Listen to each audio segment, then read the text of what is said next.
Yes. Oh, That's so perfect. no That's so much problem. better. Woo! We solved the problem. We will begin in about 2 minutes. Thank you so much, virtual participants.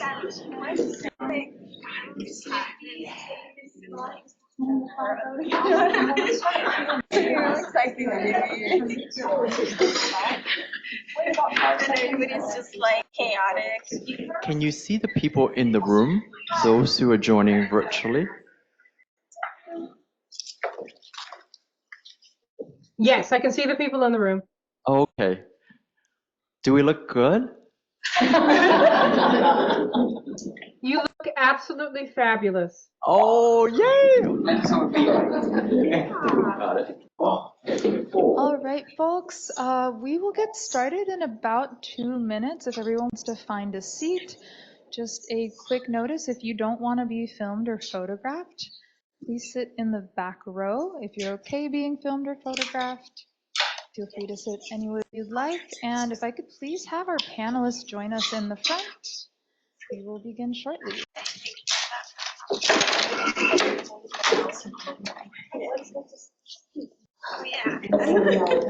I'm like,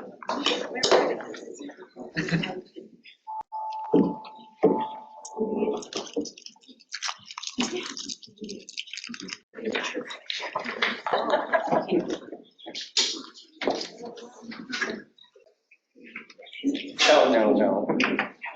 I don't take that.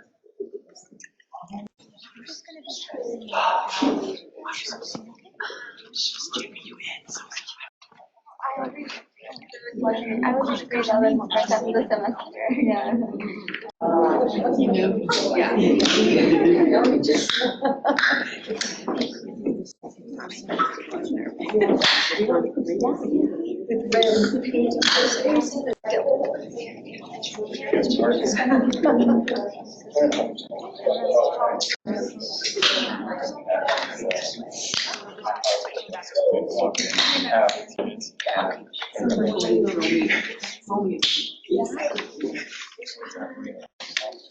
All right, folks, I think we are ready to get started. I'd like to welcome everyone to USC Viterbi School of Engineering. I'd like to give a special thank you to our collaborator, Dr. Jamal Abercrombie, for helping us secure this room, and special thank you to our partners at PMI-LA for helping us facilitate this wonderful event. Welcome, everyone, and thank you for joining us, and to folks on Zoom, Lorena, Ire, Samara, Kim, Danielle, Rachel, thank you all for joining us as well. Well, we're ready to get started. Today's discussion is being hosted in honor of Los Angeles Climate Week, which started on April 6th and will be going through April 13th. And this is an event put on in partnership by Sound of Earth, PMI-LA, and USC Viterbi. And we have a really great panel today of all women professional project managers, and I'm so excited for you guys to get to hear their diverse experiences. Now, just a little bit about myself. My name is Jessica Santos. I am a graduate of USC Viterbi, and I serve as the Director of Sustainability and AI for Sound of Earth, and I'm so excited to be moderating tonight's panel. I'll be passing it over to our panelists to give a brief introduction of themselves. Hi, welcome everybody. Thank you for coming. I'm Melissa Benson, and I'm going to be talking about project management, of course, but my focus is on renewable energy. Hello, everybody. Nice to meet you all. My name is Faye. I'm currently doing marketing, but I have 15 experience in fashion in almost every sector. Thank you. Hi everyone, my name is Guadalupe and I am currently a project manager with the advertising company JCDecaux. There I do a lot of social impact work, so I'll be talking a lot about my current projects in sustainability and my previous work experience within the nonprofit sector. Hi everyone, my name is Catherine. I am currently a senior project manager with Red Hat, so I work in the tech space. But I'm also going to be talking about my experience managing sustainable projects or managing projects more sustainably. Thank you. Excellent. If we could actually keep the mic down there, I'd like to start with our first opening question. So for our panelists, I'd love to ask, how did you get into the field of sustainability and how did you first get interested in sustainable projects? Sure. So I think I've always been I've always hated waste. So one of the things, that's just always in my personal ethos that not waste stuff. So I've always been interested, like with the interaction between humans and the environment that we live in and other living things on Earth. So I think I've had that interest naturally. Now, professionally, I got interested in sustainable projects when I went to business school because I did the sustainable a course in managing organization sustainably, and it opened my eyes to so many aspects of sustainability and how it can also be profitable, because it wasn't just it was this thing that, again, I've always loved sustainability, but it wasn't just this thing that was a whole moral Mr. or Mrs. Do-gooder thing. It was actually smart business. So I got so interested in it, and since then I've been trying to, manage my projects more sustainably, advocate for sustainability, and yeah, I guess that's just a nice little summary. I got interested. Yeah, my experience stems a little bit more from like the social conservation side. I was really interested in exploring. Once I graduated from college, I did more work in the education sector, but I decided that wasn't for me, and I wanted to do something more in the environmental space. So I started volunteering as a marketing outreach coordinator for an organization called Global Guardian Project that did digital e-courses on pretty much building stewards, environmental stewards for youth. And that kind of got me into the path of working in the environmental space. And from there, I kind of just moved into that space as a project manager. I started looking into the Project Management Institute and seeing how I can kind of leverage those skill sets and work on projects that make a big impact around the globe. So my story is a little interesting because when it comes to sustainability, I didn't even know the term sustainability. Back in 2008 and 2009, I was going to design school for fashion, learning how to make clothes from scratch. Back in the day, we came across those competitions that you make garments or make a design out of trash. For instance, cans, newspaper, plastic bottle, something like that. And because you have to make that piece, you kind of have to collect those pieces on purpose. So whether or not it's sustainable is debatable. Now, fast forward 2 years after that, I started working at H&M in China. I was a specialist in window installation at all the flagship stores. Then they start having this collection. It's called Conscious Collection. How they did it is they used recycled fabrications, recycled like older garments, and create new fabrics and create a collection. That's the very first time I learned about sustainability properly. Also because I was installing windows and we had very, very nice window props, display materials and all that. And we, like internally, we have to have a strategy how to reuse them or recycle them. That's the very first time I came across sustainability very properly and start thinking about it with a strategy. And since then, I've been, in and out of this and decided to have my own business in this in the past 15 years. So my professional background is in the utility industry, and trust me, the utility industry is where innovation goes to die. And I was hoping to be part of a change in that.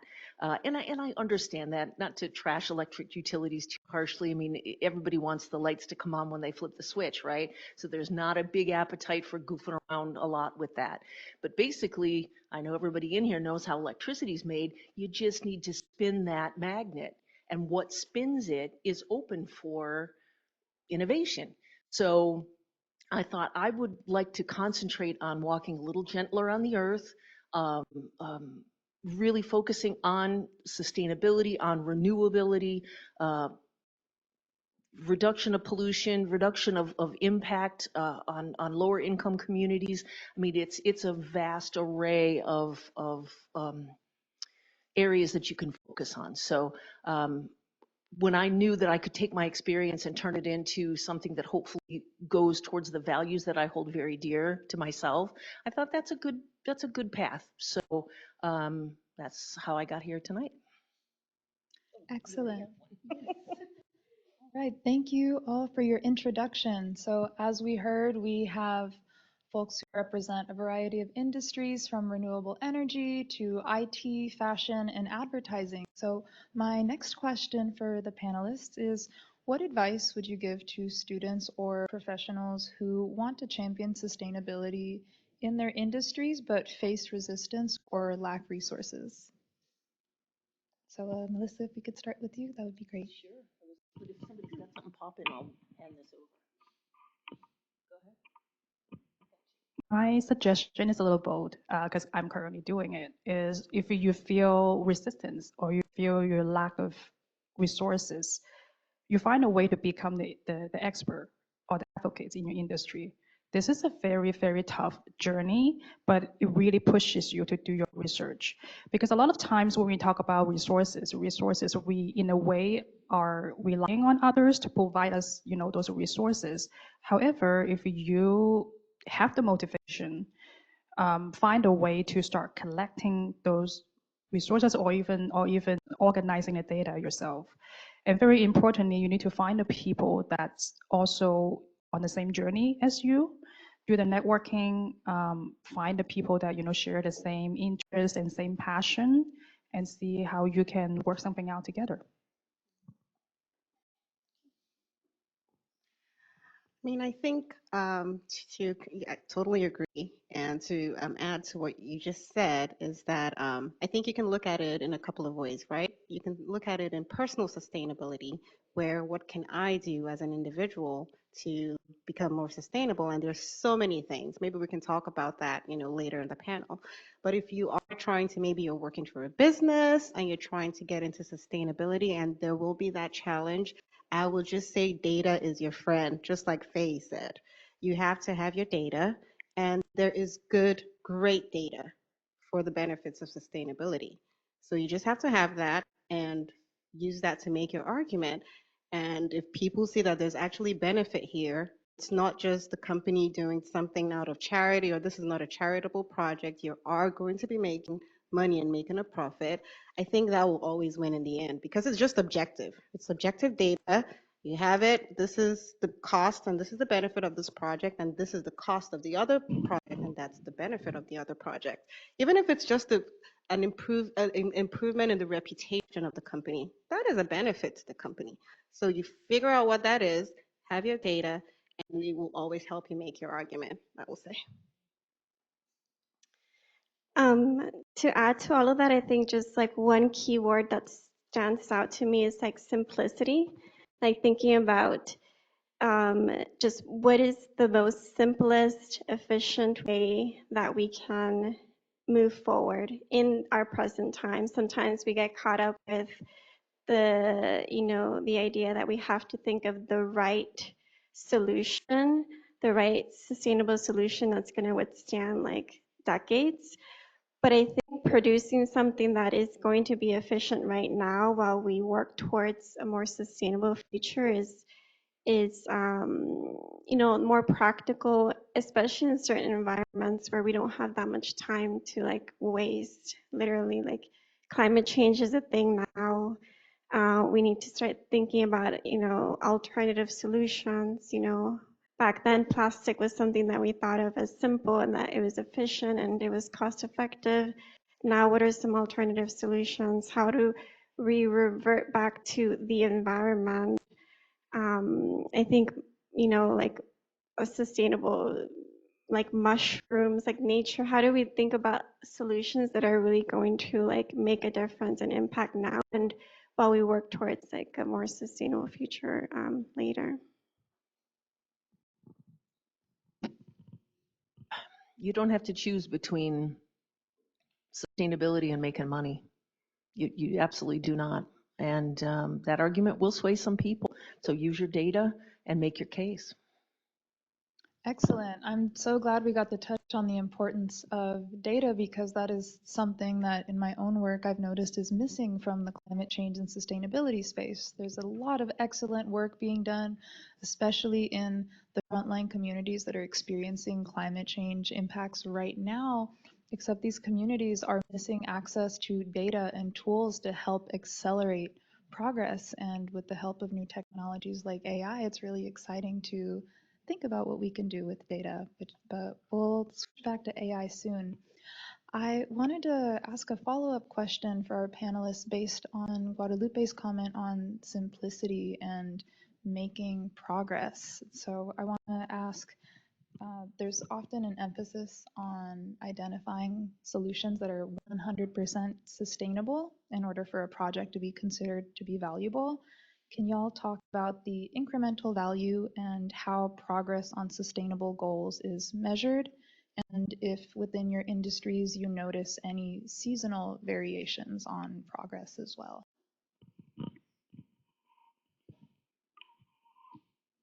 Yes, I'm going to answer. I have the mic. I was just thinking. So in my field, there's a temptation to hold our efforts to a very high standard, and it's just not practical. And that is very frustrating to me, but that's just the way it is. If we just talk about solar, my specialty is in solar and battery. If we just talk about solar, it doesn't generate anything unless the sun's shining. And sun doesn't shine the same all over the country. Not everybody's got access to the kind of solar power we have here. You want those lights on when you flip the switch. So what do? There's intermittent. Renewable energy is just by nature intermittent. What do we do? Batteries only last about 4 hours right now. A couple of hybrids are looking to be about 12 hours, but still, we've got to burn natural gas. We've got to, hopefully not coal. Natural gas is far more common, luckily, but we've got to do that. That is nowhere near 100% sustainable, but we're making strides in that direction. And until we get there, we're kind of having to make a little bit of a deal with the devil. And that does not mean that our efforts are wasted. It doesn't mean our efforts aren't valuable. We're trying to produce electricity as green as we can. And that just gets closer and closer to that 100% goal as time goes by. So I hope that answers your question. So I second Melissa's opinion about there's no 100% solution. I think in sustainability is always a continuous improvement, right? So I can only speak for my industry over the past several years based on research and ranking. Fashion has been better, because a few years back it was the second most polluting industry. Now I think it's down to the fourth. So it's a little bit of progress. still very high up there. But I think it shows the effort that made over the past several years, and the awareness being out loud spoken. So I think internal and external. Externally, I think speaking about it, right, educating the audience and public is very important. Internally, as project managers or in any project, we should continuously review and check our milestones, whether or not we meet the goals that we initially set for what we want to do in any organizations. And that goal should be set within the organization's resources, not an external goal, because your resources and your investment literally defines what you could achieve. I think that's most realistic. And yeah, I think that's my. So my field right now, so I'm working for an advertising company that specializes in outdoor, like out-of-home advertising. So we own a bunch of bus shelters, kiosks, digital kiosks, at the airports, billboards, that kind of thing. And specifically within my position, I mostly deal a lot with the bus shelters. As we all know, Los Angeles is super hot. It can get really hot, like especially in streets that don't have access to like natural shade, like trees. And so one of the bigger kind of sustainability questions is how do we like right now ensure that the people that use the bus or public transportation, how do we ensure that they are kept safe, that heat mitigation strategies are put in place, that they're protected from the sun, that it's like a public health kind of, issue. And so our strategy is quite simple. So a bus shelter doesn't necessarily provide shade at all hours of the day. If you've ever like just sat down and waited for the bus, it won't necessarily, it depends, we're moving, the earth is constantly moving, and so the sun is always going to be in a different position depending on the time of the day. So that means that access to shade is limited. So the part of the work that I do is provide one of the products we've already patented is something called like the shade blade. And so versus some constituents in some cities would say that planting more trees is like the solution. That solution comes with like high cost, and the maintenance of the trees is like very expensive, and also the tree maturation is going to take a long time. The alternative solution would be to create something like this shade blade that rotates, so that you can stand next to it. As you rotate, you're able to access shade at all hours of the day. So solutions like that will help kind of like address the issue now, while potentially thinking of an urban landscape that meets the LA kind of heat and climate adaptation that we're currently experiencing. Yeah, I think great points. Just to support everything the panelists said, about practicality, we have to be practical in this space because, I guess the voices pushing back against sustainability are louder now. So you can't get 100% sustainable project at this point, but you can start small, right? You can have realistic goals. You can have short-term goals. So I think, answering that question, I think one way to do it is people understand, first of all, that it just won't be 100%. Because you're trying to make it 100%, but somebody is, running an ad against you, and people are so used to the old way of doing things, and then you don't even get to do 1%. So maybe have a 20%. Start with a 20% more sustainable project. You do that, they see the benefit, that it's beneficial, then you up it. Maybe you can up it to a 30% sustainable project. And then before you know it, when people, customers, the leaders in the business start to see the benefit of it, you get to your 100% sustainable project. So at this point, probably not practical to be 100%, but just understand that if you start small, set realistic goals, short term, medium term, long term, you will get there. Maybe just not today. Yeah. Thank you for the realistic nature of your answers. It's really important to honor the incremental progress that is made. I know this phrase is super overused, but Rome was not built in a day. Solutions to climate change will not be one definitive day. It won't be a day that we can honor on the calendar, but it will be a continuous series of improvements that people across a variety of industries and social groups will make that will take us to that sustainable future that we all desire. So on that note, I want to switch gears towards sustainability and profits. Sustainability is often discussed as a moral imperative, but it's increasingly becoming a strategic one. Can you all share an example of where a sustainability initiative directly impacted profitability, risk mitigation, or long-term value in one of your projects? So I have the mic, so I can start. I think one area where we noticed profitability from a sustainable initiative was actually during COVID.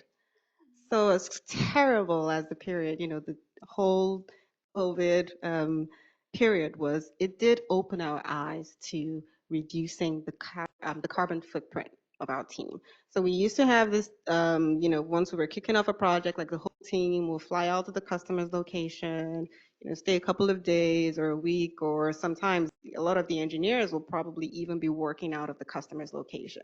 So that's a lot of travel because engineers are traveling every weekend, they are the customer's location during the week, and then they go back home over the weekend.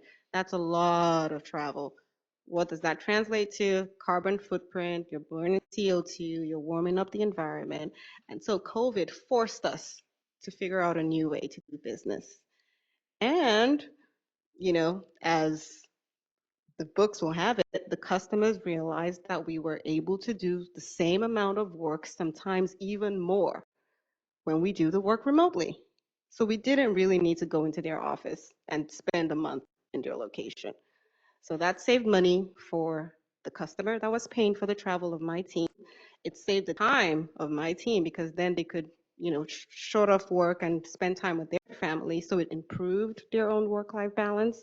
And my company also saw the benefits in that they didn't also need to pay like for the expenses of the employee. So that increased the profitability of the project. Nobody needed to make an argument. Nobody needed to put up a sign. The books, the profit, the business, it was right there on paper, and people saw the benefit. And because of that, we started doing less travel, and we were able to tout that and say, hey, we've reduced our carbon footprint. But it just happened, it kind of happened by chance, but we've started doing that now. So even when we do travel to a customer's office, it's maybe just for the kickoff meeting, but usually we'll do a lot of the rest of the project remotely so that we reduce travel. So that's one. So with me, I have like a couple of examples, and the way that I think, so like when I think of sustainability, I think about it not just like environmental, but I also think of like social and like the human kind of part of sustainability. So like, for example, like human resources. And so a couple of years ago, I used to work for a consulting firm that really specialized in helping nonprofits and like the community. And so part of like the strategy of sustainability is to keep the workforce or work employee retention, right? Because that kind of improves business model, and it helps like businesses really like elevate and grow. And I think for us as a consulting firm, one of the things that we started to do just was being a little bit more transparent in terms of the way that we did our business with not just the consultants and our strategists, but outside vendors. And so I think that transparency really helped with building trust and building kind of like regular clients and regular individuals that wanted to work with us because they knew that we were someone that we can be trusted. And to piggyback on her point around COVID, because it was around that time that I was working there, during that time when everybody was, we had to do a lot of our projects, we had to pivot, we had to do a lot of remote convenings, utilize Zoom, all of that. So I think one of the things that we started doing that really helped our business or the consulting firm get more clients was really offering some of our services for free. Because especially if it was like a community that was kind of hit by the pandemic really hard, and especially if it was like individuals and not necessarily like companies or groups. And I think that really helped because it allowed us to like really grow. Like one of the things that you mentioned was like when you're like in this area of pressure where you like realize that you actually can become sustainable when you're like under pressure. It allowed us to be a little bit more creative and kind of like grow and repivot and strategize our practices. And that period actually allowed us to gain more kind of strategy around how we can like get more clients down the line, trust, more word of mouth, and just be involved a little bit more than what we traditionally normally would be doing.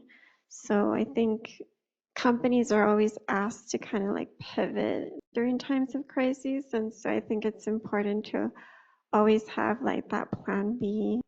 And that will break or make your business. I think it's important to strategize, you know. Those are all very inspiring examples. On my end, I actually have a example that's opposite. So in Lean Six Sigma, we keep talking about if you design your process flow correctly, is to minimize waste. That's another form of sustainability in your business, in your practice. So in my experience, I have seen businesses that are lacking that strategy, lacking that planning, and created extra waste. So this one firm had this really big project that was ongoing. But initially, the company's strategy was to cut in media cost to reflect to the cash flow problem that they are encountering. So they are like, okay, cut this cost, cut that cost. We don't need a domestic project management team. We could locate a team somewhere else with cheaper labor, with less expensive people, with less expensive cost, and created additional 2 more steps in management. So right away, it seemed very nice. Really big chunk of money got off, and then they saved some money. Then it happened that at the production line, they received a order to undo something that they already complete. They didn't realize it until that process is completely undone. Then the problem came. First, they have to find out which step, which party gave that order in the 2 additional steps, where the miscommunication came from, why the order was like that. Was it somebody put in the order specifically like that, undo that, or it was a communication? Figure that all out, but at the end of the day, still have to put in the money again and the effort again to redo what they undone. Now, are we minimizing waste, or they actually is creating more waste in time and money, in effort? So I think that's a really good lesson learned to everybody out there. It might look we're spending a lot of time when it comes to putting a strategy together, when we're putting in time to brainstorm and really think about what the plan is going to be like, what is the backup plan, and how do we minimize the risk and risk management. In the beginning, it seems like, well, why are you putting in so much time planning and no actions? But think about if you take the actions, but it was the wrong actions, what is actually costing more? So I think that's the example of lacking sustainability initiative, and what the consequences would be. So my example comes from a project that I managed in Colorado. They wanted to set up microgrids in some pretty remote places, the idea being to support a community in case of outage.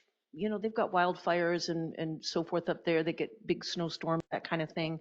So they wanted to set up a microgrid around a community center. It would run batteries, solar, 4 hours. You can come and charge your phone and, baby formula and whatever else you might need. So that was the idea. And that's all good. And, we've talked about, sustainability. It makes you feel good. We're going to, help these communities and so forth. But there's also a financial factor. And so people at the utility were saying, well, okay, that sounds really great, but besides maybe some tax breaks or something else, kind of what's in it for us? Well, it comes to pass that those batteries are sitting there fully charged all the time. When there's no wildfires, there's nothing going on.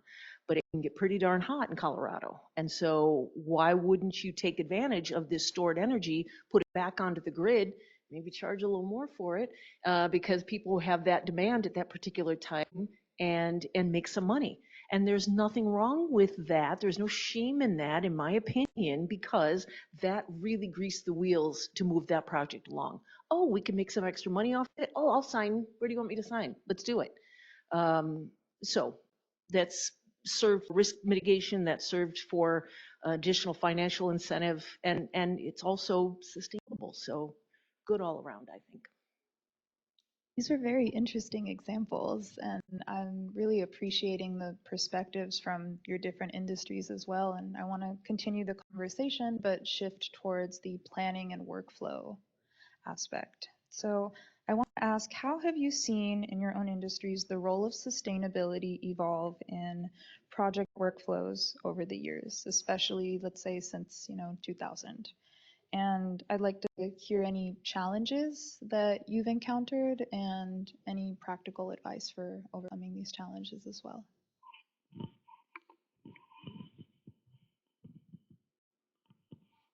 I guess I will start since I mentioned, the first time I heard about sustainability or recycling was 2008. So like I said, back in the day, that's when people thought about recycling.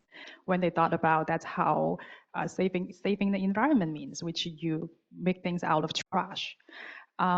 So I think over the years, I've seen this change, which is now people not just thinking about how do you make things out of trash, but actually thinking about other aspects. For instance, how do you reuse other materials or decompose and recompose? For instance, if you ever heard of it, a lot of factories now they actually collect and recycle those leftover textiles from what they made out of like garments, and they decompose it and recompose it and make something else. Some other fabrication accessories, some other stuff. So that's one way of evolving.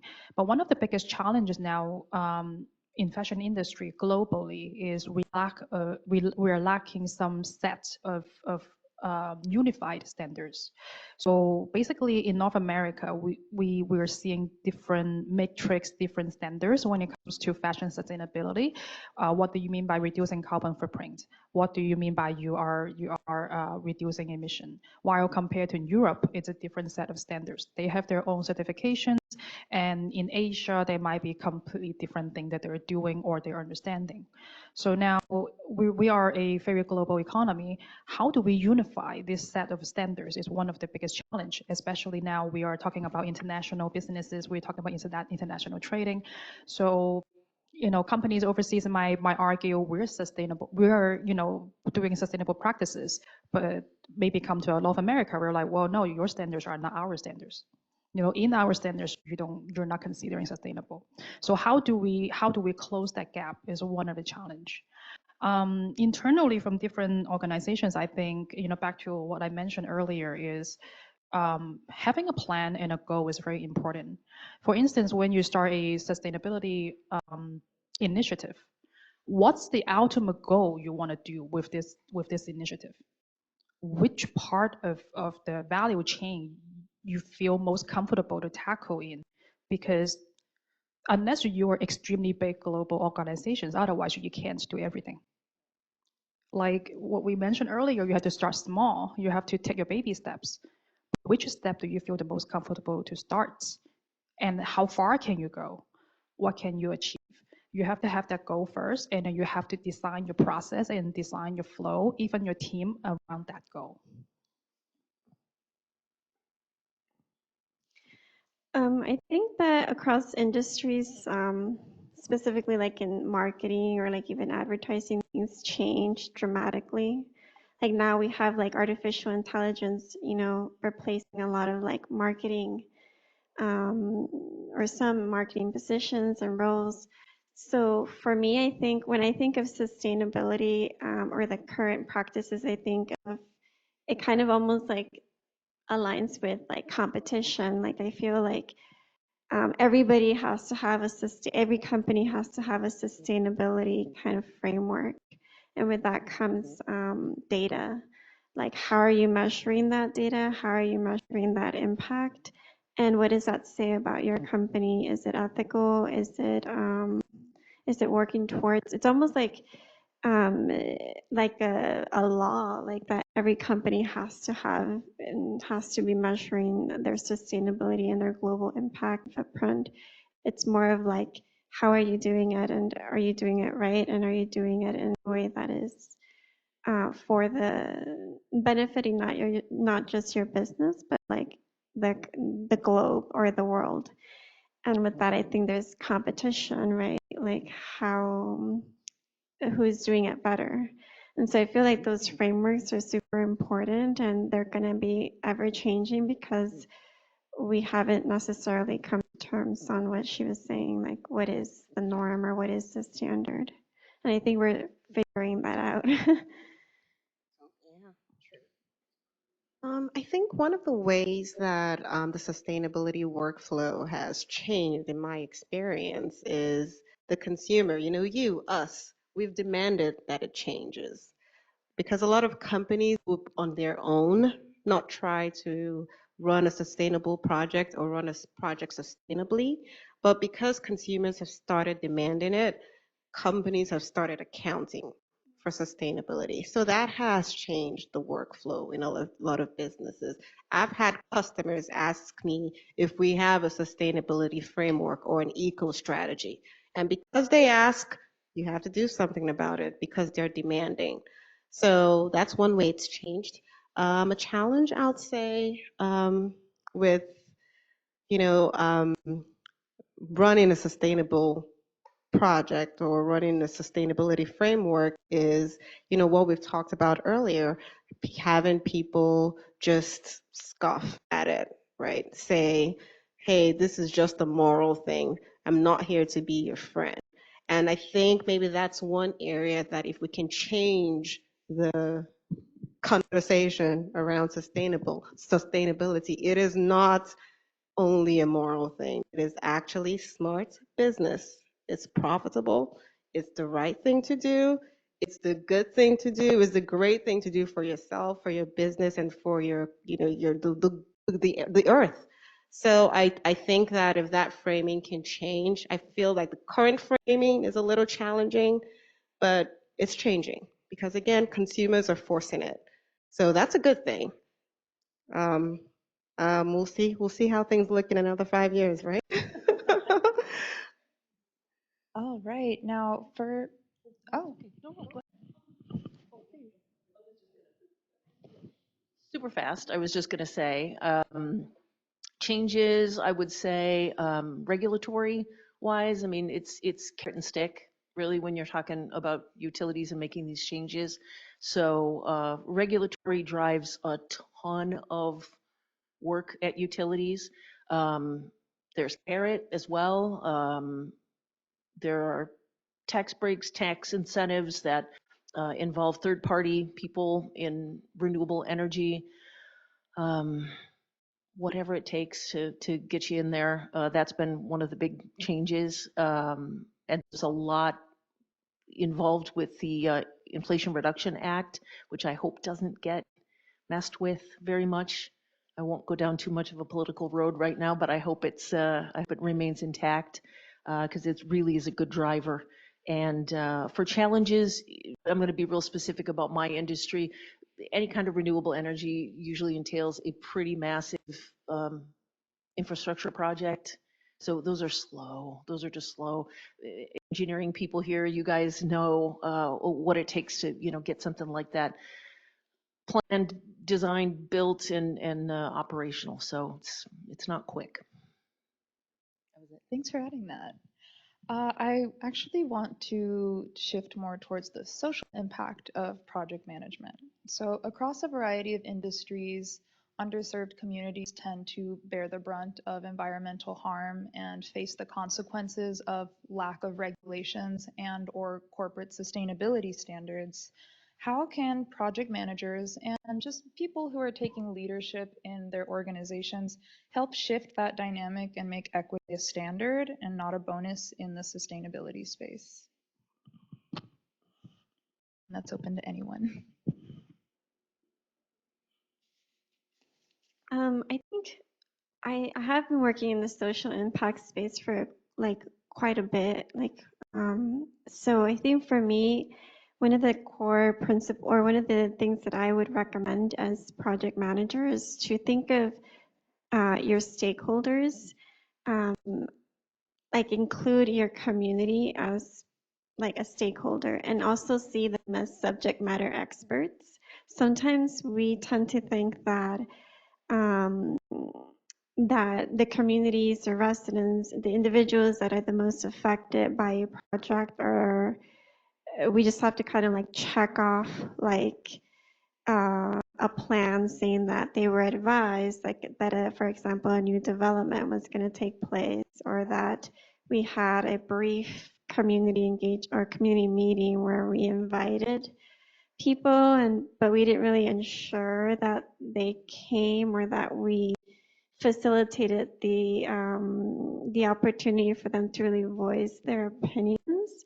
And so I feel like it's really important to see those individuals or the community as subject matter experts because they are informing the way that our projects are going to work in the most sustainable way because a lot of them are going to be like as mentioned, I don't want to say the word suffering, but like experiencing some of those consequences. And so whether it's, installing a new freeway that's going to last like, that's like anything, that capital improvement, anything that's going to take a long time, it's so important to like include the community, whether it's a project that is very small that you wouldn't think that the community needs to be, informed about. I think there is always a need to engage the community. There's always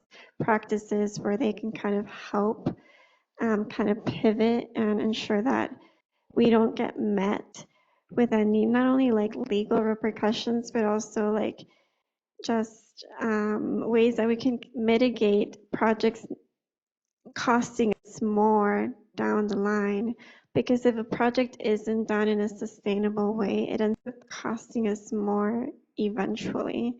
And Los Angeles in general, like we have, we're pretty infamous for not delivering projects on time and on budget. So I'll just say that. So true. So yeah, as Guadalupe was saying, I think if you're a project manager and you're going to be implementing a project that would impact people, human beings, I think you shouldn't just ask yourself, can I do the project? Most projects are possible, right? If somebody has an idea, it's probably possible to execute it. But rather, should I do it? Because what's going to be the impact to people if I do this project? If it's a project that you have to do, maybe because you have no power or decision-making power, then maybe figure out how do we implement or execute this project more sustainably so that the impact felt to those communities is not drastic and impactful. Like she was saying, communicating with those stakeholders. Like you just have to talk to the people and figure out, well, how is this going to affect them? So, some people will do like town halls. If your project is not that big enough, you do need to talk to somebody or some people, not just somebody. Talk to some people that project would impact. Because if it's something that is going to impact them, then yeah, maybe it's not a project you should do. And you can, walk away with good reason that this project is not worth it because it's going to negatively impact those marginalized communities. Because as the question said, they always bear the brunt. So we don't want to help that. We want to make sure that this project is it good enough good enough to you that people won't be impacted. And if it is, again, like I've said, I know there's sometimes that, we don't have enough power to stop a project. Then you have to communicate with those stakeholders, figure out how it's going to impact them so that you can execute that project a little bit more sustainably.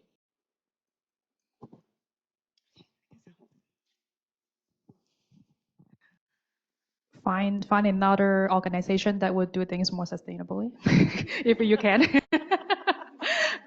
But just joking. I mean, only if you can, because I know, we don't always have the choice, right? So I think like we mentioned we should really communicate to the stakeholders, confirming, do you really want to do it this way? Because sometimes these decision makers, they may not know that details. They may not look so far ahead and understand every single nuances of the project and what kind of impact it's going to create, right? As project managers, I think we are the ones that making these things happen. And if we have the knowledge, maybe we need to help to educate these stakeholders, first of all. Educate them, analyze, the pros and cons when it comes to social impact or sustainability, and what kind of consequences it's going to be. Explain that, do the education. You sometimes they will appreciate that. Sometimes they will tell you, oh, I didn't even think about that. I think that's a very important. And also, if they understand the consequences, they still decided to do that, then we have to find a way to do it more sustainably and minimize the impact with the resources we have on hand. But I think the education is very important because not all the stakeholders understand that. Yeah, ignore the community at your peril, for sure. They can sure delay your project and cause you all kinds of PR nightmares and all that kind of stuff. I think as project managers, we are often the face of the project. I would argue, I think we should be, depending on the organization. You need a face, you need a person, you need somebody that you can talk to, ask your questions to. I think people want to be heard and they want to be understood. And if you are confident in your project and passionate about it, you're able to listen, you are able to engage with them and inform them as to why things are going a certain way or why things need to be done this way. And to hear them, maybe they would come up with a really good idea. Fast story, I had a battery going in, and batteries can engage in thermal runaway events, meaning they burst into flames. And the fire department said, hey, I drove past and saw you guys are building that battery over there. We can't get a fire truck in there. That parking lot's too small. Nobody ever asked. Nobody ever engaged the fire department. Nobody ever engaged anybody in the community. So that added weeks. We had to pay them to redo their parking lot. I mean, it was just a big mess because nobody asked the question. But I think people are afraid to ask because they're afraid to get the conflict. They're afraid to maybe get pushback. But they're just people who live in that community and are concerned. And whether they're high income or low income, they're affected by what you're doing. They deserve to be heard and understood. Thank you for sharing all of these stories and experiences.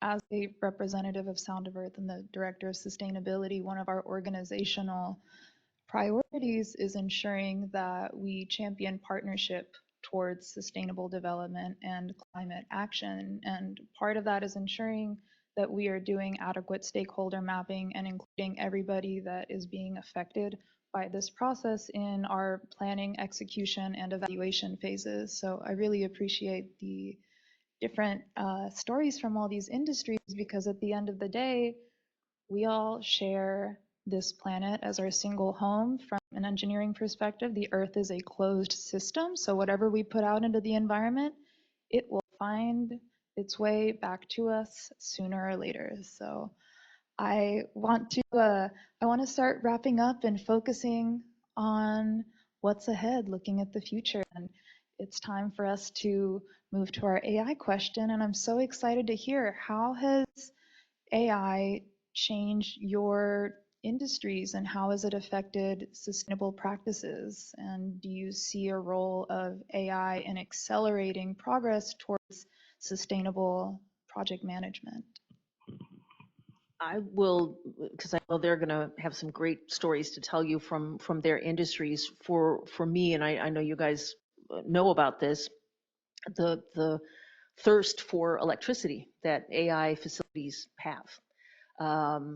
And that's a real concern. We don't want to add polluting facilities to support them. We want to be able to do things as renewably and sustainably as we can in order to power those facilities because they are coming, they are going to be built. That's the train's kind of left the station. But how we support them from an electrical standpoint is really what the issue is. So I'll just keep my focus on that. I think in the fashion field, AI is going to impact customers' buying behavior. Because back in the day, we were talking about, people still run between online store and in-store because they see something online, they don't know how it looks, and they will run into a store and try it on in a fitting room. Now, with the AI, you probably can do that online. You can probably, see a product on you with multiple different colors or different sizes online. If that's not happening or it's not, being very common yet, it will very soon. Because I recently have a consulting client ask me that question. She's like, okay, I have this catalog that I want to push out, but every single product has like 5 to 6 different colors. Should I make those samples and make a catalog of all of the colors, or should I find an AI tool to make that catalog for AI? If a client is already thinking about that, imagine if you're a customer, would you appreciate that?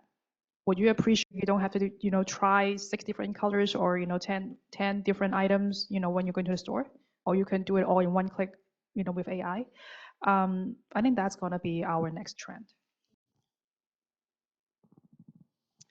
I think like generative AI is something that can be utilized as a tool in its best case scenario, where it's kind of like an aid that you use to support but not necessarily lead projects. So it can be like a technique, a tool. I think when it starts to get a little bit kind of concerning is in my specific industry when it comes to like the creator space and the design space, and even just marketing copy. I think it becomes no longer like creative, no longer original, no longer a space of like brand, like unique brand and storytelling. And I think that's kind of like what makes this industry particularly hard to deal with when it comes to AI, because there aren't strategies to kind of protect authors or like creators or designers or people from that. It's certainly very useful as a tool, like if you're using it in Photoshop, for example, it helps facilitate projects. But in other areas, I think it can be a little bit kind of unethical in some, for lack of a better word. But I think it's like we'll start seeing its effects sooner rather than later. Yeah, I mean, yeah, like everybody's saying, AI is here, it's here to stay, and we just need to figure out the way to manage it and handle it ethically and sustainably. But I do think there are so many opportunities for AI to help with managing a project more sustainably. We've talked about data earlier, right? So it can help with a lot of gathering and collating and processing of this large amount of data to give us the results and the report that we need to make our arguments for sustainable projects. So that's a big benefit of AI. The other thing is that it can hold us accountable. So if you're about to start a project, you have models that can ask you, is this project sustainable enough, and tell you what in the project, like in your project plan, is going to increase more emissions or, maybe destroy the biodiversity of an area if you're trying to build something. So it can give us like that instant information that we need to move things around and shift things around. Like they're saying, AI governance will be another problem, but maybe we'll let the other smart people do it. We just want to handle, to manage sustainable projects, right?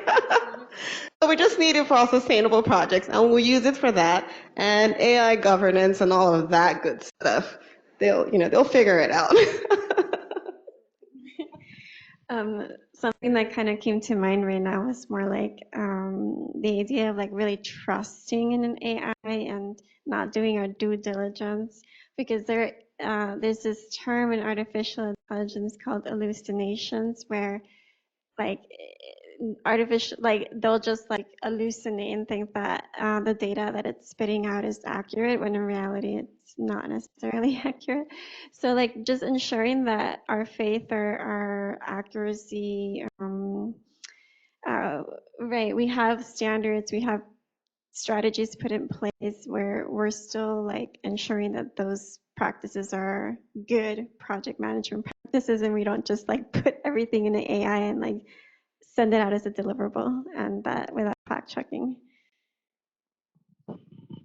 All right, so with that, we have wrapped up our pre-planned questions, and now I would like to invite the audience, both in person and on Zoom, to ask any questions that you may have to our panelists. If you're in the room, our intern Sophia in the back will pass around a microphone, so please raise your hand so she can come find you. And then for folks on Zoom, we will be checking the chat for your questions as well. So would anyone like to begin? I'll jump in real with a deep question, but I'm curious of with sustainability, it's kind of like in the topics right now with DEI, and we see that with their current policy and administration in place, it does, they've attacked or, certain types of fields. And so I'm curious if you think environmentalism and sustainability, how you see those careers or even just businesses that have those practices, are there ways to protect it from different administrations coming and going over the years? How you see, where will we be in 4 years with this type of conversation? I think that's a great question. I think that actually puts a lot of pressure on the corporate side to kind of step up a little bit, because the way that our current administration is attacking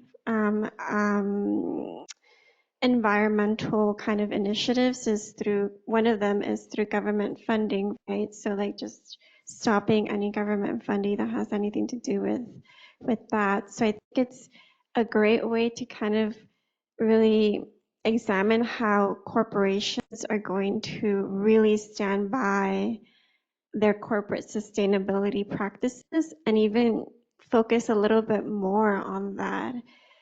Even if, and I know we started seeing towards the beginning of the administration how some companies started getting a little bit more comfortable in reducing their workforce and cutting DEI practices. But I think more attention could be paid to those companies that are creating exemplar models and how they're pushing these initiatives forward. And I think that will serve as a great way to kind of elevate and empower individuals as well to look for other alternative sources of funding for us to continue pushing those practices, even maybe even redefining what they look like, so that can be like more socially accepted in this current administration. I mean, this is unprecedented, really. Most of the time, administrations change, and you might have some things shift back and forth between Democrat and Republican, but if it makes sense, if it makes money, they usually leave it alone.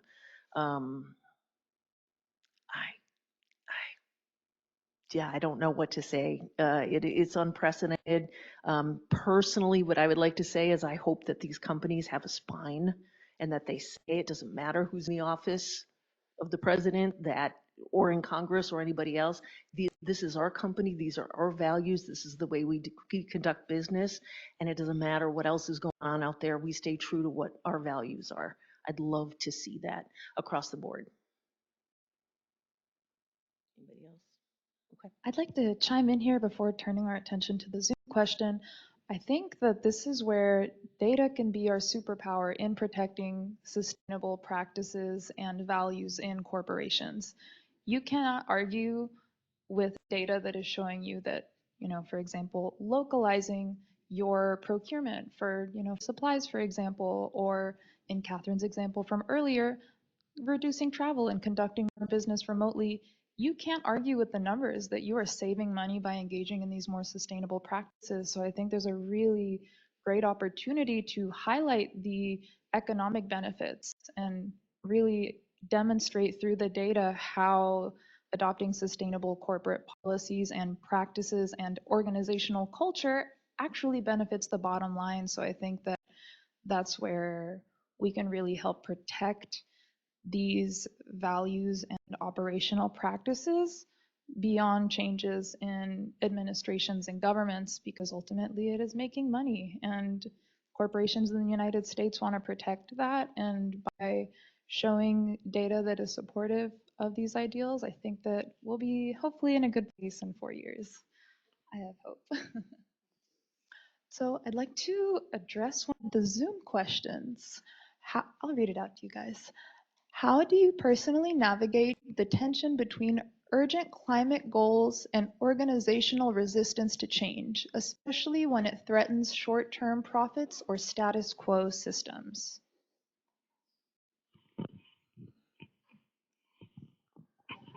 So I do encounter a lot of businesses are still in the phase of, we don't have money to do any sustainable initiatives. We don't have the budget for it. So I think we mentioned it earlier is when we talk about these initiatives, we don't want to think about like it's gonna be a shift in a short term, right? So in this kind of situation, I would recommend organizations to separate short-term goals and long-term goals. For instance, if short-term goals are focusing on maintaining the profits, maintaining, the cash flow and running, then set a long-term goal of what they want to do and how big is percentage that they wanted to put into in this initiative, like budgeting it from their revenue and in how long. So that's a long-term strategy. And like I mentioned earlier, like in the value chain in all businesses, there's no way you can do everything at one time. You really have to evaluate your resources, what you can do and where you can cut in. Let's say the businesses don't really want to put in the effort, they don't really want to make this long-term strategy, then as project managers, like we mentioned earlier, that maybe when we utilize our resources, when we do our procurement, or when we find our talent, we could start using talents with the sustainability mindset. We could start sourcing, when we do procurements, we could source those products or the parts that are more sustainably made. That's baby steps. And then at the end of the project, we could evaluate the impact of that, even though it's very small. And then with that as a data, as a result, we can continue and go back and educate our organizational leaders and stakeholders. So I hope I'm answering the question. Yeah, so true. So let me see. So it's an urgent goal and they're resisting it because it's going to impact short-term profits. So maybe in this case, maybe you have all your data, you're like, hey, this is going to benefit us, but it maybe needs a little bit of an upfront investment, so they're not going to spend the money. So I think maybe to add to what Faye's saying, in this case, allies will be a very strong argument to make. So you need to find people in that organization that have some power that can help you make your case, right? That yes, you are probably going to lose money in the short term, but this is an urgent goal that we have to do. You try that at the company and it doesn't work, then you maybe have to look for external allies. Sometimes, like organizations like Greenpeace, they do some stuff, maybe where you send something, just an example, okay? Maybe send something and say, hey, this is what, release something, release a blog or something, and then the CEO sees it and then they pay attention. I'm thinking that's, one way you can find allies, people in your organization that support you, maybe have some power. They talk to whoever needs to make the decision so you can actually do it knowing that those short-term profits will be sacrificed, but understanding that in the long term, you are going to end up seeing a benefit from it. And if it doesn't work internally, you might have to go external. But allies, other people will be your help in this case because you won't be able to do it alone. Just to add to that, your allies could be the customers, could be your organization's customers, and have those customers to voice out their opinion and give the feedback. that would be a very strong voice. And I hate to be the grumpy realist, but I mean, if it comes right down to it and the company that you're working for is all about shareholder value and not about anything else, maybe you should find a different company. There's only so much you're going to hit your head against the wall. And if it's just not going to happen at that company, you're really wasting your time and you're not living your values. And I think that's really important. So. Ooh, that is very real. I actually left my last job because I felt that I was no longer aligned and I felt like I was having to fight to show up to my job and be there 110%. And that's just, life is too short for that. Your professional lives are too short for that. Your personal lives are even shorter. So, and to Catherine's note about allies, Sound of Earth can be your allies. We are actually working on an open source data project that will gather sustainable development data from all over the world. And we're going to make this an open source project so that if your organization is looking for proof that sustainable actions save money, hopefully by end of year, hopefully by end of Q4, we will be able to share this resource out as concrete evidence from industries all over the globe, because this is the kind of evidence that we need to protect these practices and help them grow. So, very great point about the allies, internal and external. Now, any other questions from the audience? Hi, thank you for coming here. I just had a question regarding these data-driven decision that the sustainability industries are making. So I was working in the manufacturing industry and I was doing the life cycle analysis. The problem that I faced is really in the standardization of the process, because each countries have different process of generating the electricity. So what the current industries are doing so that there can be standardization across globally, because we need to prove that this industry is sustainable, but the different industries are not proving like they are not sustainable. So what currently we are working towards the standardization of all the data that we are working towards it. To summarize the question, and please correct me if I missed it, how are global industries using their life cycle analyses to help drive sustainable change? Just add on it, how we are standardizing it, like different countries have different standardization. So how we are working towards it. Oh, okay. Standardizations. So just for electricity, I mean, there's professional organizations, IEA generates a ton of statistics and data and all that kind of stuff. I would think, at least for my industry, that top level where the data is standard, the units are standard, the gathering of the data is standard, but it's forced by that umbrella organization. I think if you've got everybody feeding all kinds of different things, which I think is where you're headed with that, is it apples to apples really? Can you really use that data to compare? So.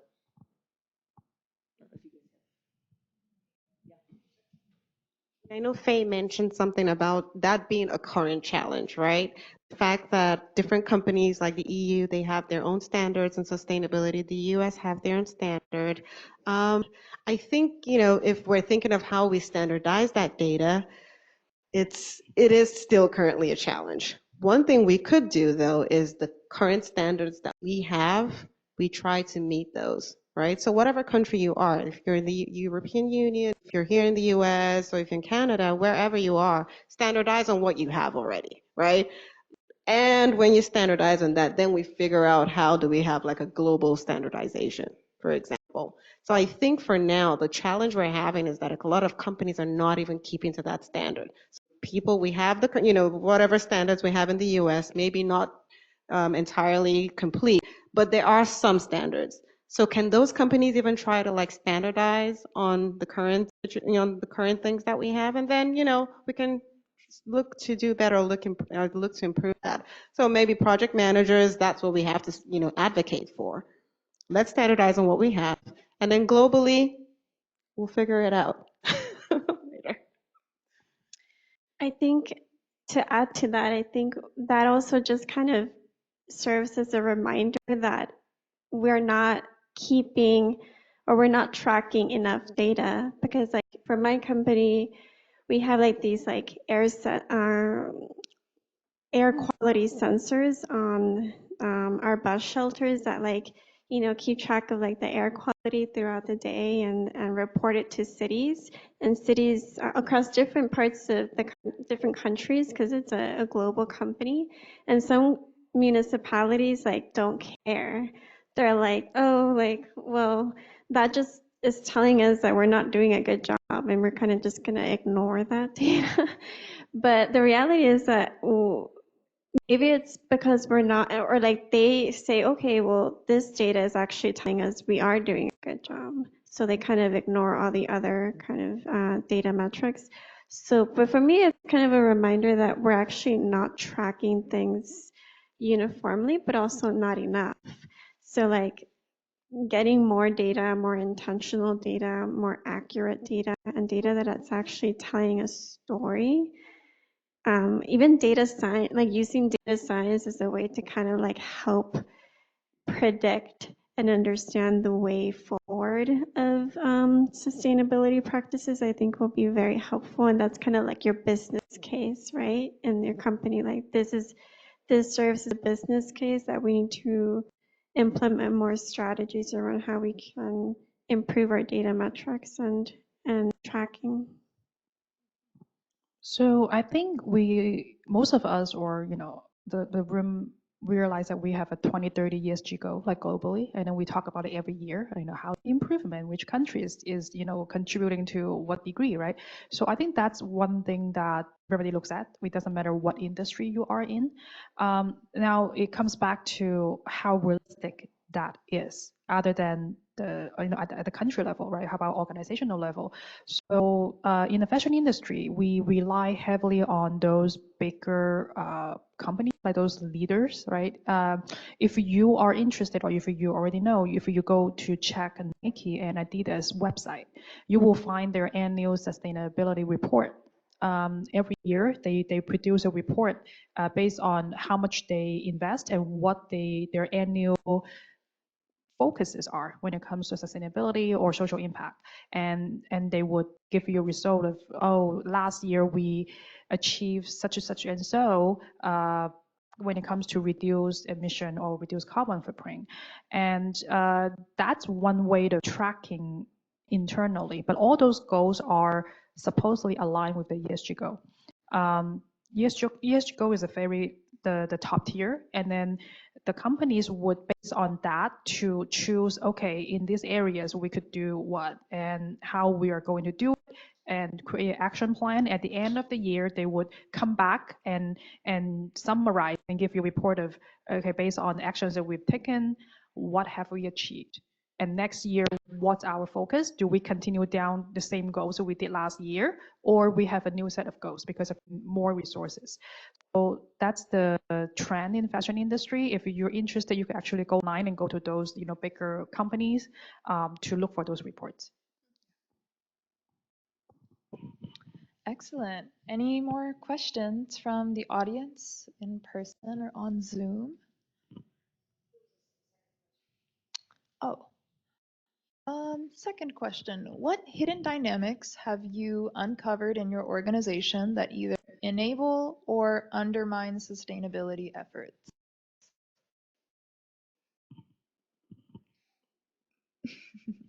Hidden system dynamics, they don't want to change. They think changing is too much work and too much effort. And also they feel that's a very big investment. They're looking into cost efficiency, that's what they consider. But it's also a mindset that they don't think long term, because we talked about, maybe in short term, it looks like it's a really big investment that we're putting a lot of money, or maybe even losing money, right? However, when we talk about, we mentioned that earlier, sustainability and profitability, right?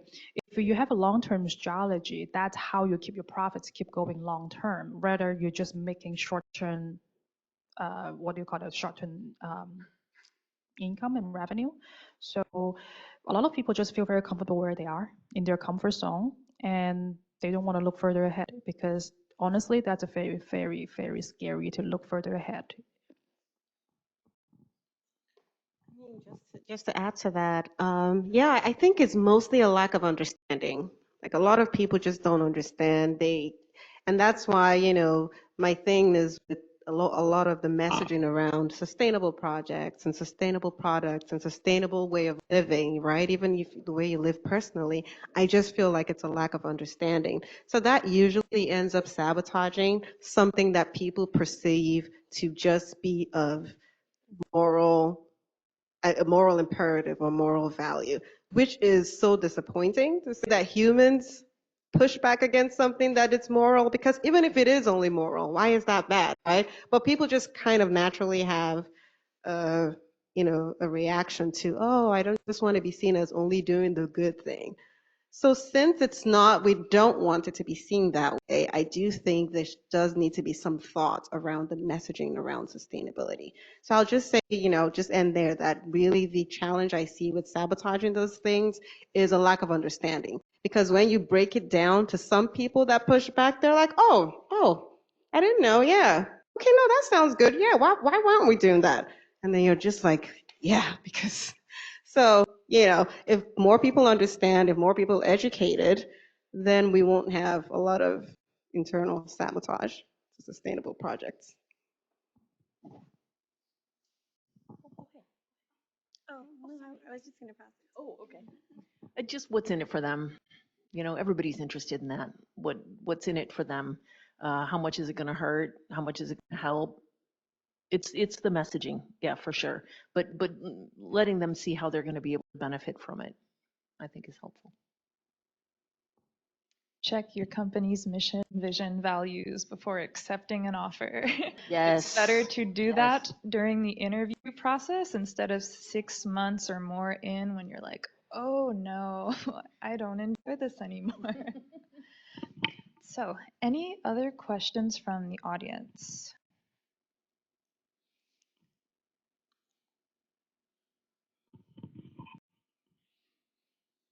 Check one, two.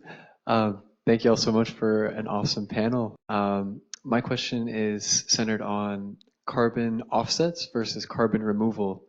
I'm curious which term is thrown around more in your various organizations when it comes to carbon credits. Yeah, for us, it's mostly carbon offsets. Yeah, not removal, because it's software and, we don't have too much control about what happens in, data centers or how people use our software. So the company is usually more interested in, buying some sort of credits that offsets carbon that we emit. So it's mostly carbon offsets. I don't know if removal is possible right now in all industry, just being honest.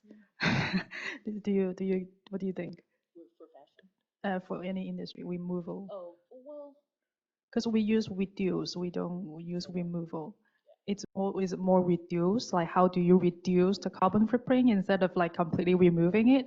Because in fashion industry, removing it relies on other industries, technology, transportation, energy, all kind of things. So it's not something that we could confidently say we can remove it. It's just, based on our effort. So currently we see a lot of reducing. So I don't know if that answers your question. I don't think removal is possible in fashion. So I'm not sure where it's going to go with this new administration. I'm not sure. There's incentives there for there's a whole market out there for carbon credits, and I don't know if you guys know about that. Okay, there's a whole market out there for that. I work with occasionally with developers, and that's how they get these big projects financed. That's how they get them moving forward. I just don't know. If I knew, I'd be doing a lot better in the stock market if I knew the future, but I don't. Yeah, I don't. But it's a great question. We'll have to see. One question I have for all of the panelists is, what is one actionable step that every attendee can take today or just in their lives to contribute to a more sustainable future in their personal and or professional lives?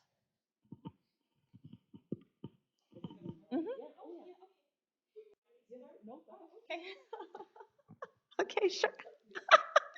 I don't know. Okay, so yeah, this is my passion because I feel like everybody can do something, one thing. But I always try to be realistic too. I know you can't do everything. So I always say start small, right? Start with something that you do. If if something is a 2-minute drive away, you don't need to drive there. You can easily walk there, right? If a company is more sustainable in their practices and another company isn't, and it's $5 here and it's $6 in the other place that is more sustainable, just spend the extra dollar so those people can continue, they can have the impetus to continue being sustainable. And then those other people that sell it at $5 will be like, okay, we probably need to be more sustainable. So just be a little bit mindful about where you spend your money. Be a little bit more mindful about what you eat, right? Just a little bit more, a little bit more. If we all do that, I feel like we'll do better. And then demand more, from wherever you spend your money, demand more from them because you have power with that. And then if it's going to the place we work, that's a different case. A lot of us don't have like a lot of decision-making power, but wherever you do have, just advocate for delivering projects or executing projects or doing things a little bit more sustainably. Yeah, I think we live in a world where advertising and marketing kind of dictate our behavior, like our consumer behavior. And it's hard to get out of that habit because big companies spend a lot of money in influencing how we behave. But I think something that we can do, I think anyone can do, is just like become informed, like read. Like, even if it's something that an industry that you know nothing about, like the oil industry, renewable energy, anything, I think that goes a long way.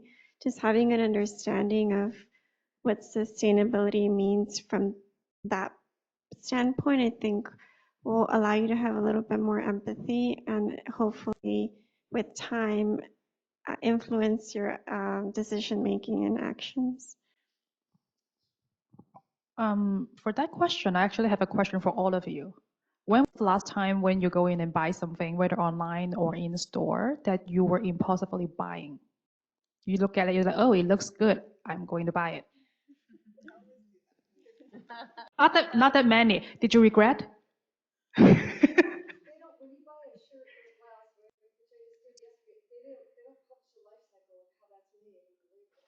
There we go. And then, so I think I'm very glad that, not a lot of people did that. And then I would assume if you did that, some of you would regret. Because like when you try it on, you're like, I don't know if I do like it anymore. So I think my recommendation is, like you said, maybe you look at the label, like what they're made for.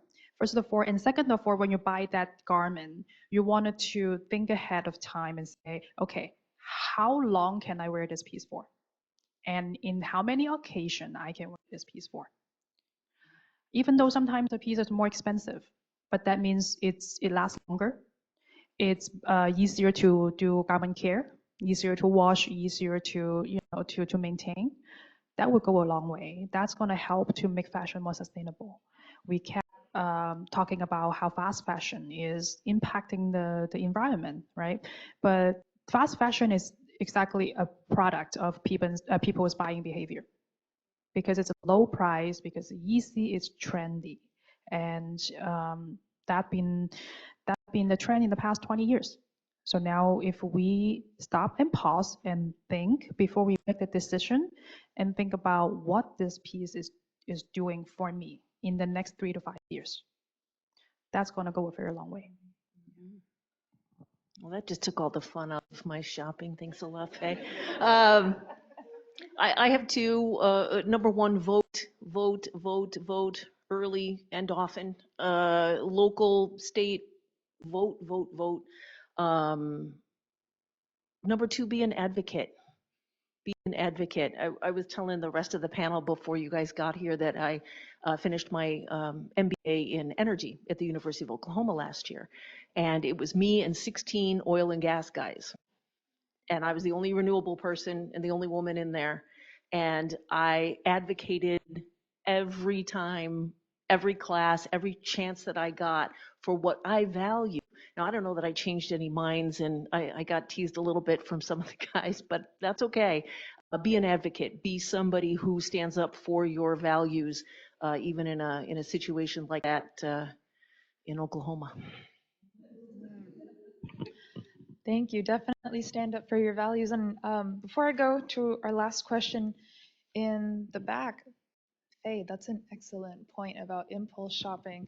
Before everyone leaves, I need everybody to know that there's enough clothing on planet Earth right now to clothe the next 6 generations of human beings. We do not need to be making more clothes, especially clothes that disintegrates after a couple of washes. So please be mindful about your consumption. And if you can try to opt for natural fibers, they'll last a long time. I don't know if any of you guys are into vintage shopping, but I've got some great pieces that were made in the 1970s and they still look awesome. And I do want to add on my own answer to this question about what's one thing you would do. If you've ever been to any of my talks, you've already heard this, which is great. Live locally. No matter where you are, if you're traveling to another place, don't buy American food. Try to eat locally. If you're here in LA, see how much of your produce, of your supplies, of your help, of whatever you need, try to get it. I challenge you to try to get whatever you need on a day-to-day basis within a 10-mile radius of where you are. Now, of course, there are some things that we do like to import. For myself, that's exotic fruits, but a lot of that stuff is grown here. And if you can make that switch in your life to try to prioritize procuring things for yourself locally, that alone reduces so many environmental impacts of our consumerist lives. So I challenge everybody to try to live locally, and you will find so much beauty in our city. And with that, I'd like to go to our last question in the back. Thank you so much for this panel. It's super interesting. I guess kind of to piggyback off this last question, as a student, do you have any advice like to be like take any of your project management strategies and sustainability and apply them on campus?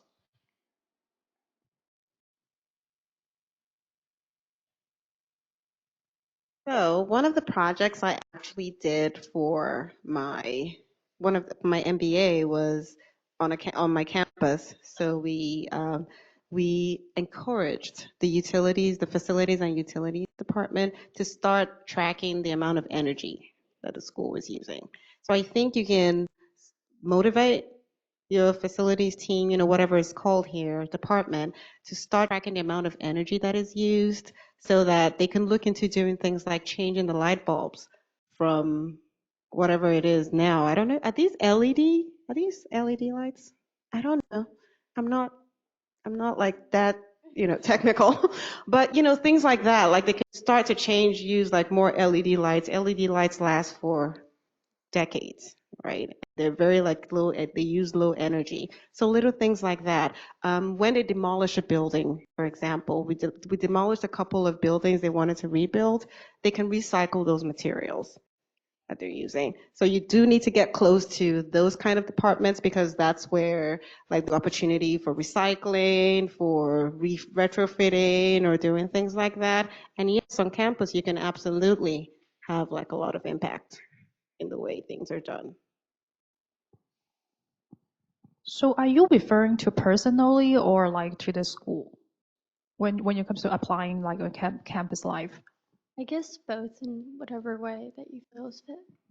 So because we just talked about, from the campus perspective, I think personally what I found worked for myself in the past was simple as start using recycled paper. So we actually waste a lot of paper in printing. I still think that's a problem, even though we use a lot of like digitalized, documentation and process and all that. But I still see a lot of like students, they print out the whole handout of the class and then they make notes on it and all that, which is completely understandable because, I'm one of those people that I like writing, physically instead of typing. But let's think about how we can reuse those paper. So in my previous organization, which I carried over to my current organization, is any paper that's like single side printed, we recycle that for as scratch paper, or we could use it for printing something else internally. So that's going to help reduce the waste when it comes to paper. That's the first thing, personally. And the second thing is you wanted to start making an impact to the people around you. For instance, the recycling bins we have in the corner, a lot of people don't really know how to use them and how to recycle properly. Even myself, sometimes I have a piece of trash in my hand, I still don't know which one I put into. I will stop and pause and think about, okay, which bin does this go to? Imagine people who don't really spend the time and think about it and just throw into there. Because one piece of misplacement could impact the whole bag. The whole bag might need to go somewhere else. Go to a completely different area. So if you have a small group of friends or people around you that are interested in sustainability or recycling programs, do that small talk and small like educational section. Start from there, and you will see the impact. It's more about small progress than you have to do a really, really big impact.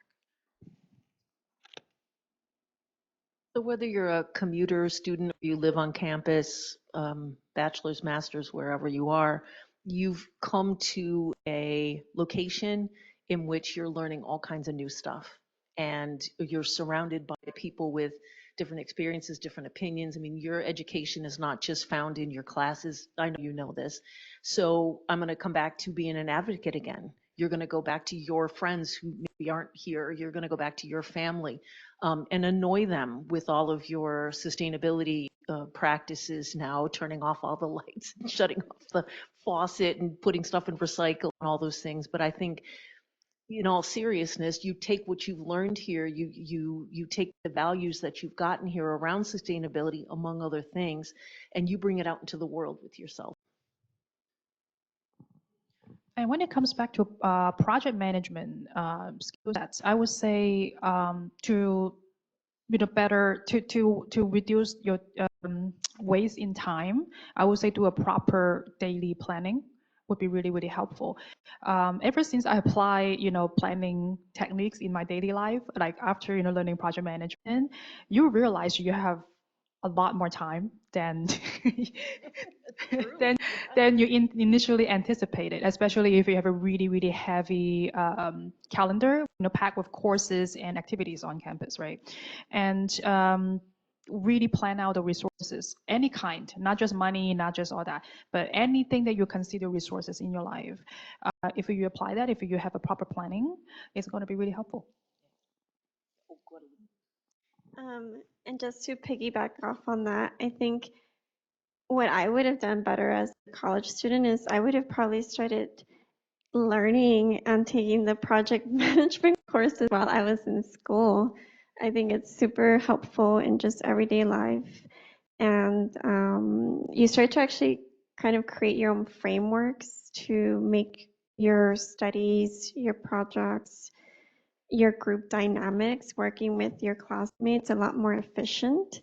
And it has like a really positive effect in how you work in teams. No project can be done without a team. So, and there's actually, there's like some work, or I didn't know about this until recently, there's like a lot of sustainability certifications now in the Project Management Institute that I'm going to look into. So you should definitely look into PMI and see like what certifications you're interested in. So start early. All right. My last tip, aside from Melissa's of being an advocate, is find people who also share these values on campus. When I was a student here at USC, I was really active in the Environmental Student Assembly, and as an alumna, I am still in contact with them. I invite them to our events, and if you don't see this on your campus, start it. It can be as easy as starting a newsletter and telling your friends, hey, we're going to be meeting outside by this tree, at said time once a month or something. And it's really about starting to build community around these values, because that is what it takes to mobilize people towards shared actions and goals. So with that, please take a moment to thank our wonderful panelists for their time and contributions today. I'm so grateful that we got to host this discussion. Thank you, audience, both in person and online, for your thoughtful questions, and to our panelists for your extra thoughtful answers as well. I hope that we're all able to step away with a broader perspective on what sustainability looks like across industries here in the US and abroad, and I hope that everybody feels empowered to take a small step, take some action every day to move us towards a more sustainable future, because the quicker that we can act on climate change, the better life will be for us 10, 15, 20, 30 years from now. So Just, can I say something? yes, absolutely. Another round of applause to our wonderful female speakers. I just wanted to say thank you again to Christian and you as part of Sound of Earth, and also USC Viterbi School of Engineering, just to have this awesome, beautiful facility that we all can partake in. Definitely the people on the online. And I also want to introduce a few people that have worked so hard behind the scene. Last year, Debbie, would you mind standing up? She's our PMI Los Angeles Chapter, and she is our immediate past president, and we accomplished under her leadership many things. And I really appreciated, Christian, you kind of entertained the idea and challenged our chapter to see if we can participate in this year Los Angeles Climate Week. I hope this is one of many more opportunities, and I know we have another event in the Innovation Challenge Hackathon on April 18, but there's lots of events as part of this Los Angeles Climate Week. I want to introduce myself. There's also people like Rose. She's our VP of Marketing and Communications. We want to really promote this event. Is a great inauguration. She has a whole team. We also have other members of our chapter, Darcy, Angelo. I might have missed other people, but of course our wonderful PMI members and some volunteers too.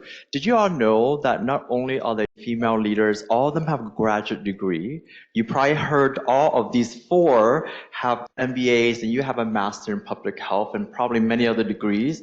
Very impressive. And I just love not just your insight, but how you ease into the discussion, because you probably are very sensitive and making the assumption that we are all to learn and we may not have the expertise in sustainability.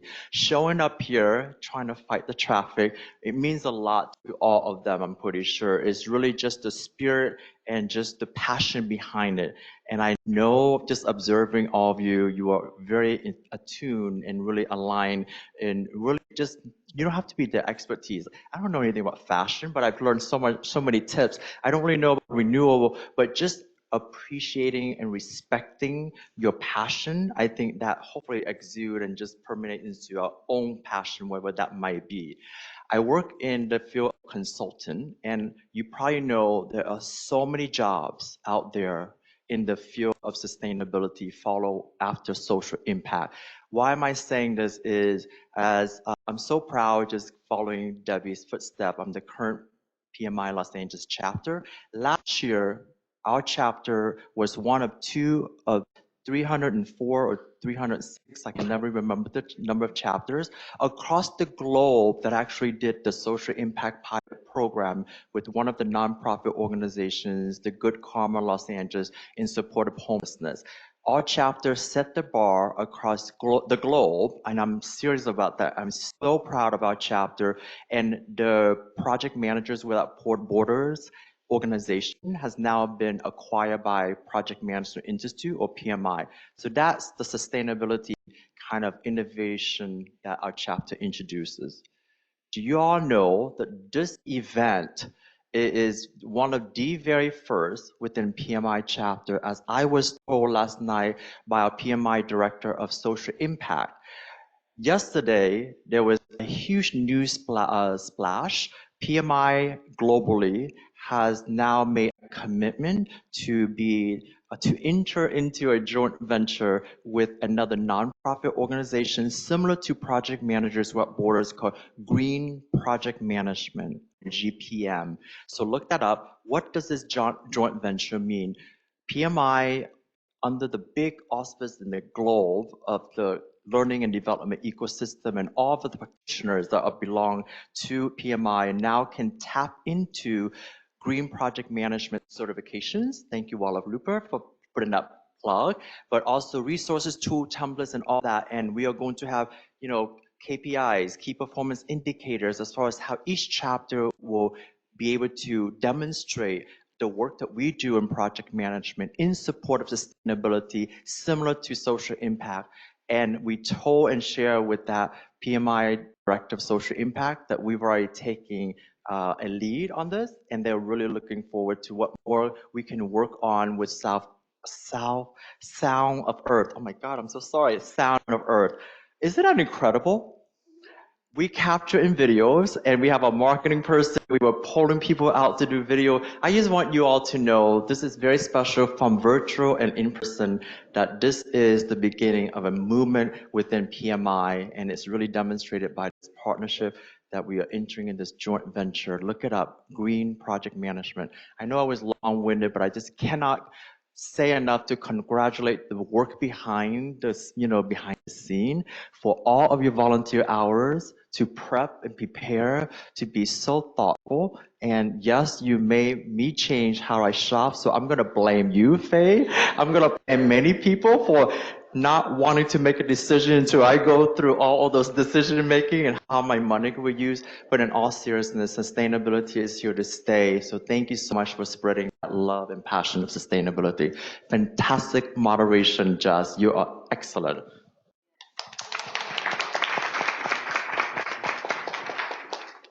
My name is Christian from Sound of Earth. I just want to thank you all one more time for coming. Give yourselves a round of applause. And I just wanted to say thank you again to our partner PMI-LA, all to our wonderful panelists as well. And the fun doesn't stop here. We are aligned with the goals set forth by Los Angeles Climate Week 2025. There are 180 plus events all around the city that have, small little detail, they've actually crossed over about a month instead of a week. So there will be stuff happening all Earth Month and beyond. And this is a movement, and I encourage you to explore something new, completely out of your depth, out of your comfort zone. Invite a friend, ask them what they're interested in, tag along, be a part of it. And thank you so much for coming out. Yes, and one thing I would like to add, if you enjoyed this event and would like to participate in some of our other Climate Week programming, we actually have also, again, partnered with PMI-LA and USC Viterbi to offer a fire solution contest focused on using generative AI to find things that will help move our city towards a more climate resilient future. So this will be taking place here on campus on Friday, April 18th. So if you are a student, I invite you to sign up. Teams will be assigned day of, and there will be a cash prize for the winning team. So stay tuned for that. And hopefully at the end of the week, we will announce the final date, but keep your calendars marked for the last week of April. We will be hosting an open source datathon in collaboration with Cal State LA to help us get some of these data sources that will help us prove to stakeholders and decision makers that sustainability is profitable and beneficial to all parties involved. So with that, thank you again to PMI-LA for your trust in Viterbi. And I hope you guys have a lovely rest of your evening. Please get home safe and don't be afraid to reach out.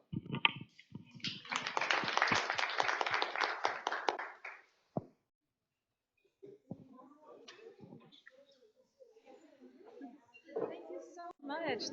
I really appreciated your answers, and I would love to ask you more later about what advertising is like in LA. Yeah, definitely. We'll connect over LinkedIn. Yes, absolutely.